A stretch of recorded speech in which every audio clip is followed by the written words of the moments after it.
ஆதிபாரத் serial இப்போ ராட்டகாசமான episode வந்திருக்கு. Skip நான் ஃபுல்லோடையும் கேளுங்க. அதுக்கு முன்னாடி வீடியோ பிடிச்சிருந்துச்சுன்னா லைக் பண்ணி பாருங்க. ரொம்ப பிடிச்சிருந்துச்சுன்னா நம்ம சேனலுக்கு வந்து சப்ஸ்கிரைப் பண்ணி கண்டினியூஸாக ஆதரவு வந்துட்டாங்க. ஆதி வந்து வாசுவை பற்றி நினச்சிக்கிட்டே இருக்காங்க. வாசு கடைசியாக வந்து ஏதோ ஒரு கார் வந்து மோதிச்சில்ல, அதோட கார் நம்பரும் நம்மளை அடிக்கடி வந்து அடிக்க வந்தவங்க இல்லோட கார் நம்பரும் ஒரே மாதிரி இருக்கே, இது எப்படி சாத்தியமாகும்?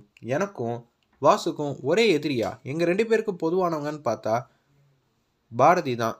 பாரதியை வச்சு எப்படி ஸ்டார்டிங்கில் அது மாதிரி ஒரு நிகழ்வு வந்து நடந்திருக்கும், ஒன்றும் புரியலையே அப்படின்னு சொல்லி மூளையை போட்டு கசக்கி யோசிக்கிறாங்க. ஒரு வேளை பாரதி வந்து இப்போ என் கூட இருக்கனால கூட, கல்யாணம் பண்ணுறதுனால சுச்சுவேஷன் கிரியேட் ஆகிறதுனால அவங்க என்னை அட்டாக் பண்ண வந்திருக்கலாம்.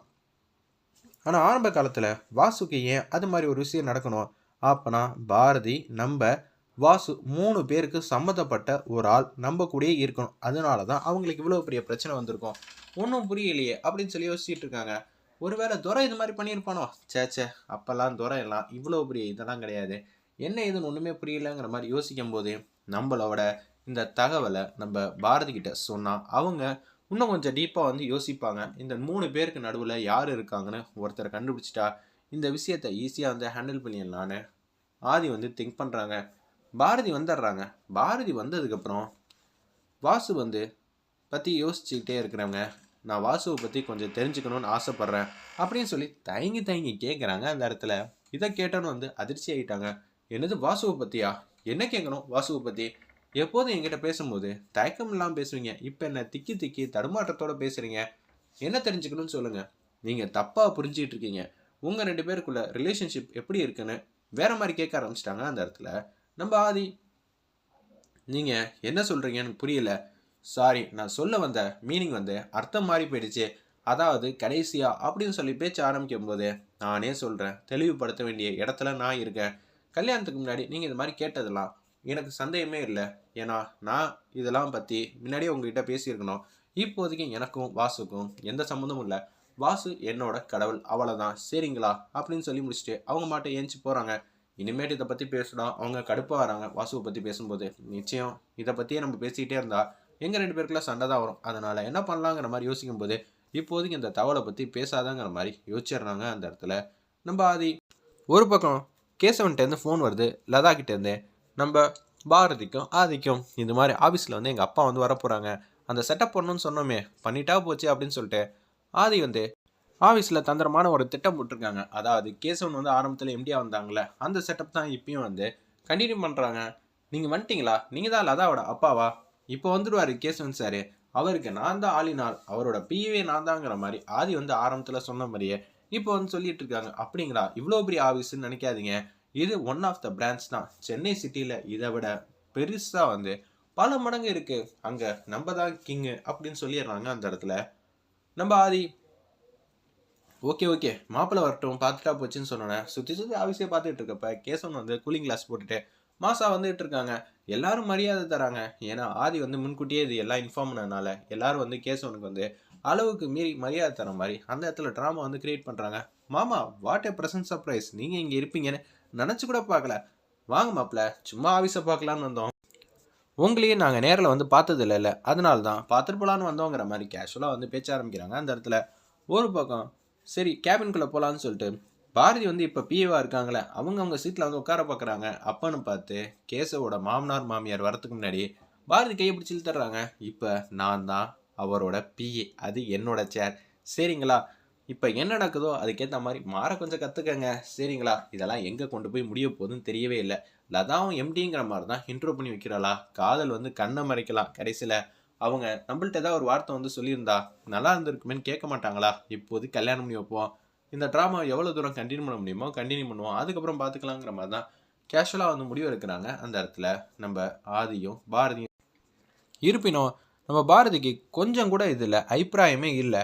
கடுக்கடுன்னு மூஞ்சி வச்சுக்கிட்டு இருக்காங்க. இதை கேசவன் நோட் பண்ணுறாங்க, லதாவை நோட் பண்ணுறாங்க, ஆதியும் நோட் பண்ணிடுறாங்க. அந்த இடத்துல இப்போதைக்கு பாரதி கிட்ட எந்த கேள்வியும் கேட்காம இருந்தா இந்த பிரச்சனை சுமூகமாக முடிஞ்சிடும். பேச்சுவார்த்தை நடந்துச்சு, அப்புறம் அவ்வளோதாங்கிற மாதிரி யோசிக்கிறாங்க. அந்த இடத்துல ஒரு பக்கம் மாப்பிள்ள, உங்களை பற்றி எல்லாமே தெரிஞ்சிச்சு, கூடிய சீக்கிரம் நல்லா விசாரிச்சுட்டு என்னென்ன செய்யணுமோ அது ஃபார்மாலிட்டிஸ்லாம் செய்ய ஆரம்பிச்சிடலாம், ஓகேங்களா?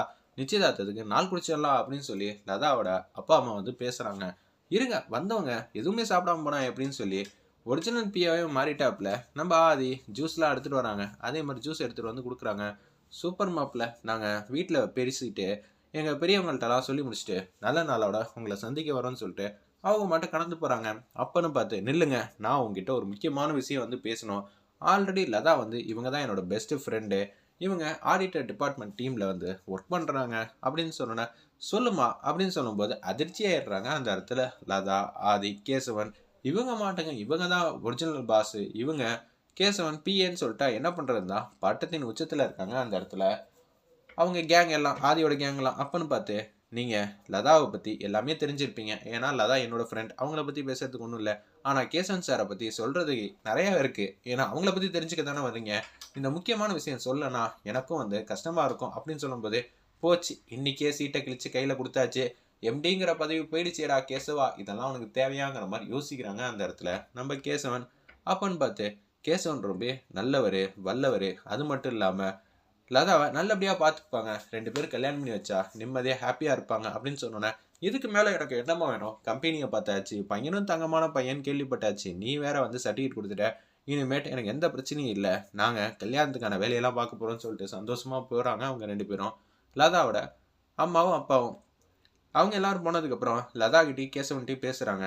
இது எங்கே கொண்டு போய் முடியும்னு தெரில, ஆரம்பத்திலே ஒரு பொய்யை அப்படியே இது நாங்கள் சொன்னதெல்லாம் பொய் தான், மன்னிச்சிருங்கன்னு சொல்லிட்டா அதுக்கப்புறம் கல்யாணம் காட்சி நடக்கிறப்ப எந்த பிரச்சனையும் வராது.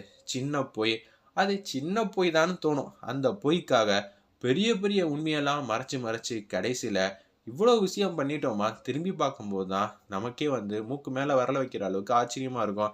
இது தேவையே இல்லைல்ல, சின்ன பிரச்சனையை ஊதி ஊதி பெருசாக்குறீங்க, பார்த்துக்கங்க, அவ்வளோதான் சொல்ல முடியும்னு சொல்லிடுறாங்க. ஒரு பக்கம் சாரதா வந்து ரொம்ப அப்செட்டில் இருக்காங்க. என்ன செய்யணும் எது செய்யணும்னு தெரில.